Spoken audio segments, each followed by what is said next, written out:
ngati ukufuna kuti nkhondo zakozo Yehova akumenyere, usatire njira iyi. Nambala 1, adani ako akakupangira choyipa, usatengepo gawo lina lililonse lowabwezera choyipa.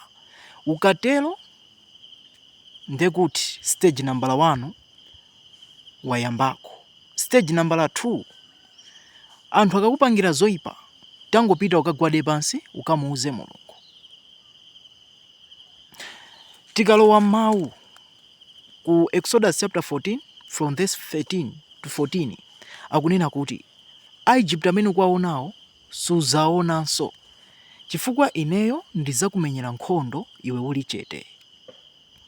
Komanso tikapita ku Masalimo 35 verse 1 akuti Yehova alimbanani nawo amene akulimbana nane, komanso mususane nawo amene akususana nane.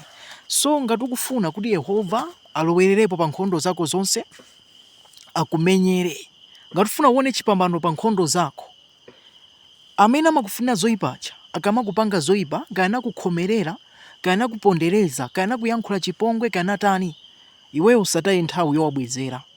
Iweyo ungotengapo step yopita pamaso pa Mulungu ndi kukamuuza Mulungu kuti Ambuye, pali wakuti akulimbana ndi utumiki wanga, pali wakuti ndi wakuti akulimbana ndi nyengo zanga, akulimbana ndi moyo wanga.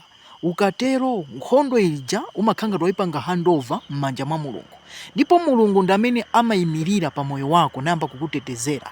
Chifukwa zili ngati mwana uja akamenyedwa ndi mnzake, iyeyo osabwezera, kungotengapo step ndiyo nyamuka kukangouza makolo aja, sopano ndi amene amayimirira pa mwana uja kuti akakakumenyaso ineyo ndi amene ndithane naye. Ndipo munthu uja kangomumenyaso mwana uja, kholo lija limanyamuka direct ndi ukamenya munthu uja.